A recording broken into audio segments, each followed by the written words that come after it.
Oh it's so cold, सारा कुछ fridge हो रहा है, बर्फ़ जमी है मेरे बालों पे।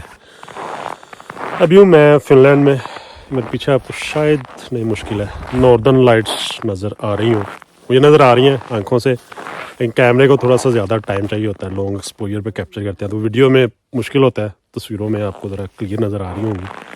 तो ये अभी लाइट्स मेरे सामने बिल्कुल मुझे नज़र आ रही हैं, तो इन लाइट्स की वजह से हम अभी फिर रहे हैं फ़िनलैंड में। लेकिन आज का वीलॉग है, let me start from the beginning.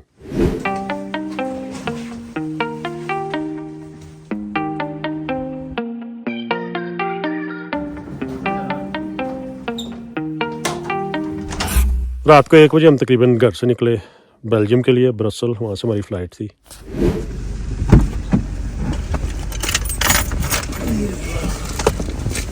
Driver जल्दी करो, टाइम कम है। Yes sir.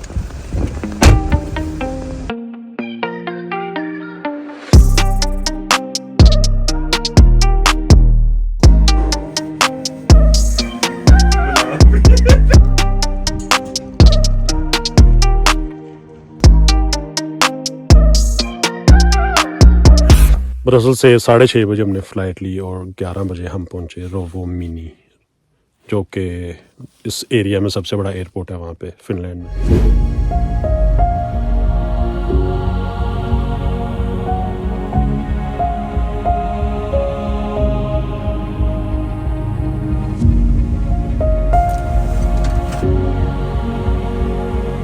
Finally we are in Lapland. अभी हम पहुँच गए हैं फ़िनलैंड।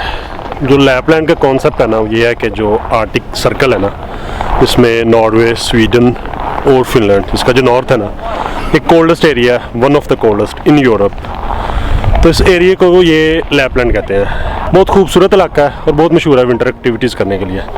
तो हम भी इस साल सोच रहे थे कि हमने विंटर में क्या करना है, तो हमने डिसाइड किया कि लैपलैंड चलते हैं। और फिनलैंड क्यों? क्योंकि लास्ट विंटर हम गए थे नॉर्वे, अमेजिंग ट्रोम्सो।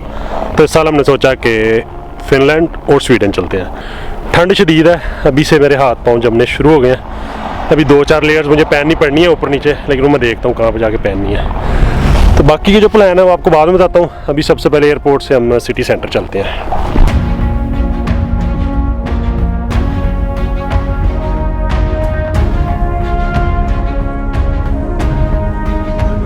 अभी हम पहुँच गए हैं बस स्टेशन।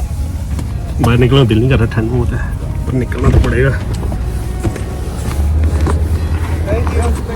बस स्टेशन से हमने जाना है तोर्नियो। मेरा बैग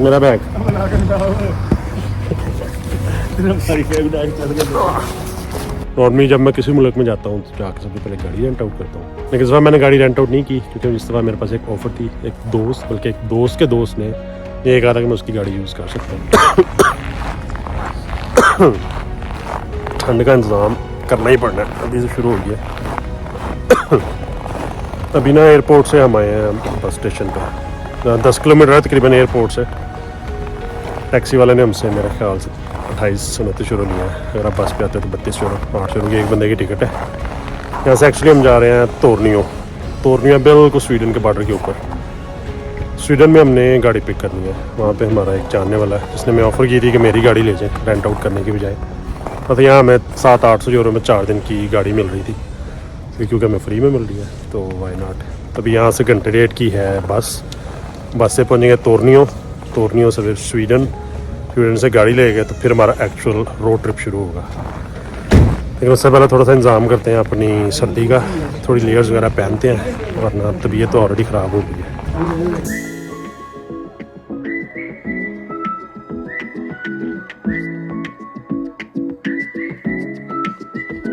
तो फिर रोवोमिनी से बस पे बैठ के मैं उस पॉइंट पे गया हूँ।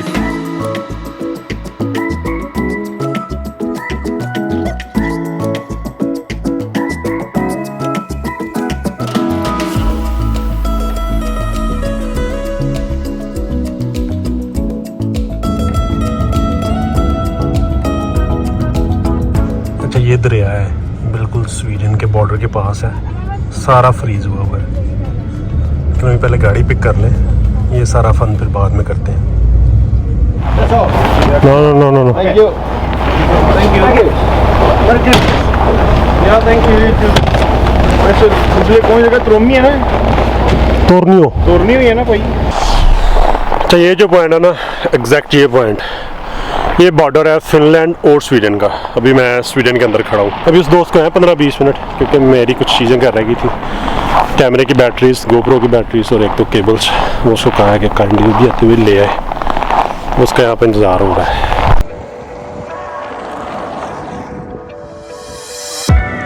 हाँ जी, कॉफ़ी तो नज़र नहीं आई मुझे यहाँ पे कॉफी मिलनी हुई नहीं, बाहर लगाया हुआ उन्होंने।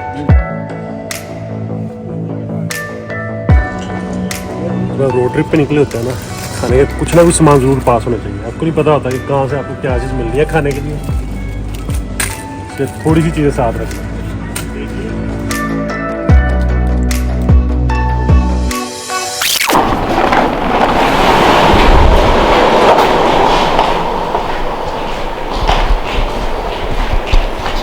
ट्रेन स्टेशन लग रहा है, ये बस स्टॉप है। ये बस स्टॉप लग रहा है। हाँ जी, ब्रिज क्रॉस करते ही 1 घंटा फिर पीछे चले गए। फिर भी चले गए, टाइम भी चेंज हो गया और टाइम इस वक्त है वो 1 घंटा आगे है। आगे हाँ, ये स्वीडन नेदरलैंड्स के मुताबिक है, एम्स्टर्डम के। अब हुए सवाल, ये वाला काम ठीक है, एक ही लो, सारी फैमिली इस्तेमाल करे। ये ठीक है। तुम्हें भी कहा था इस रंग के ले लो, घर वालों के भी काम आ जाएंगे। यार 1 मिनट यूँ करना हल्का सा ऐसे करके।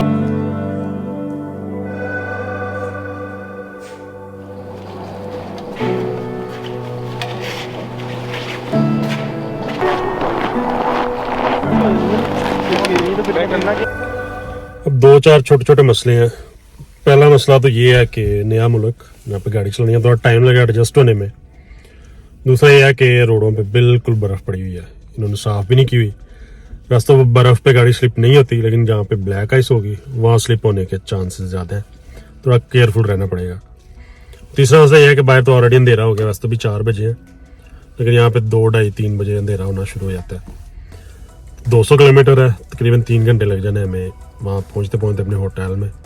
तो ये सारा रास्ता ये हमें रात को अंधेरे में गुजारना पड़ना है। तो जो हमने होटल बुक किया हुआ है, हमने तकरीबन जंगल में बुक किया हुआ है, क्योंकि हम नॉर्दर्न लाइट्स ढूंढ रहे हैं। तो जितना ज़्यादा अंधेरा होगा उतनी आपको अच्छी तरह नॉर्दर्न लाइट्स नज़र आएंगी।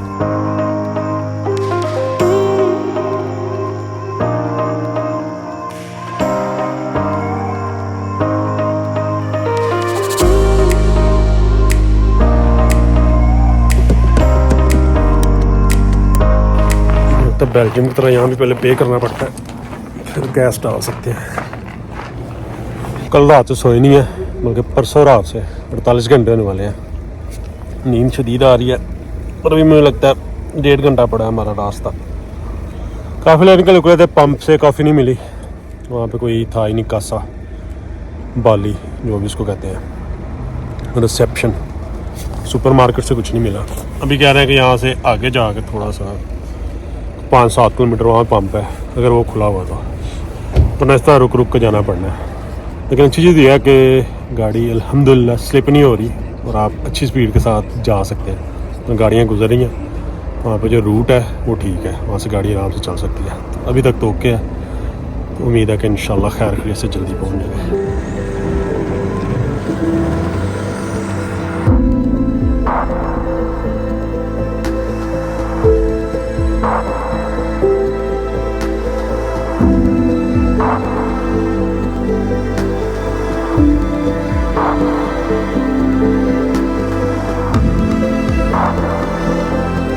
यही हिसाब है यहाँ के मौसम का। अब 5 मिनट पहले बिल्कुल आसमान क्लियर था कि मैं लाइट्स भी नज़र आ रही थी, अभी 5 मिनट गुजरे हैं तो शदीद बर्फबारी शुरू हो गई है।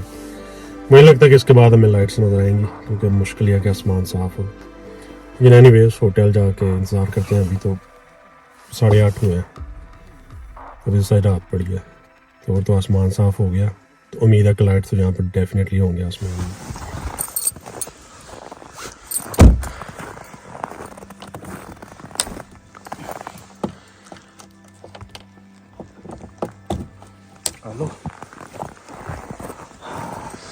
अच्छा, ये सिस्टम मैंने पहली दफ़ा देखा है। गाड़ी की मोटर को गर्म रखने के लिए ना रात को स्विच लगा देते हैं, तो इसके अंदर उन्होंने मोटर को लगाई हुई है। कोई पुर्जा लगाया होगा जो गाड़ी को गर्म रखता है। अंदर हीटर लगा हुआ है, ये चेक करें। अच्छा ये भी बिजली के साथ चल रहा है? हाँ ये उसी के साथ चल रहा है। ओ वाह। और इसने गर्म हवा फेंकनी शुरू कर दी है। हाँ नहीं वो फिर इलेक्ट्रिक है ना तो हाँ नाइस। लेकिन अभी सोने लगे थे, तकरीबन 11 साढ़े 11 हो गए थे, फिर हमें सोचा है थोड़ा एरिया एक्सप्लोर करते हैं, थोड़ा वाइल्ड में जाते हैं, शायद कोई जानवर ही नज़र आ जाए।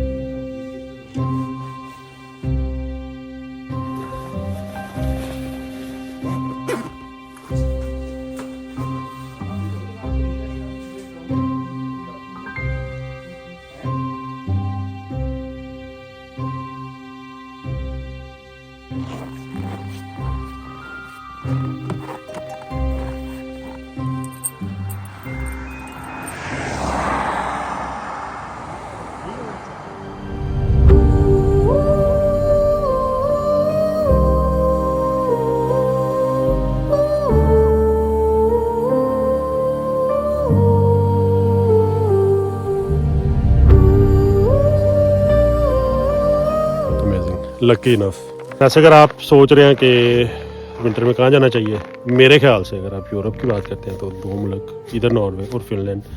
कुछ लोग कहते हैं Switzerland is amazing, it is amazing, लेकिन मेरे ख्याल से समर में। विंटर में पहाड़ है और बर्फ़ है, लेकिन अगर आप इन एरियो में आ जाते हैं, ये नॉर्दिक सर्कल में, सबसे पहले तो आपको नॉर्दर्न लाइट्स नज़र आ सकती हैं, विच इज़ अमेजिंग। इसके अलावा इस एरिया में पोलर बियर आप देख सकते हैं, हस्की स्लेजिंग और बहुत सी एक्टिविटीज़ हैं जो आप विंटर की इस इलाके में कर सकते हैं। स्विट्जरलैंड में सिर्फ पहाड़ है और पहाड़ ढके होंगे बर्फ़ से। तो चलो मैं खुद पर्सनली प्रेफर नहीं करता स्विट्जरलैंड में, गर्मियों में जाना पसंद करता हूँ। सर्दियों में ये इलाका ज़्यादा बेहतर है अगर आपने लिटरली सर्दियों का मौसम विंटर इंजॉय करना है। तो ये थी आज की स्टोरी। अभी थोड़ी नॉर्दर्न लाइट्स हम स्टिल इंजॉय कर रहे हैं, थोड़ा देर चिल आउट करेंगे, उसके बाद वापस होटल। कल की फिर हमने एक्टिविटीज़ प्लान की हुई हैं, शायद डॉग स्लेजिंग या कुछ और प्लान है, लेकिन मैं कल ही बताऊँगा आपको, अगले व्लॉग में आपको पता चल जाएगा। तो आज के वीडियो को यही ख़त्म करते हैं। So thanks for watching and wait for my next video.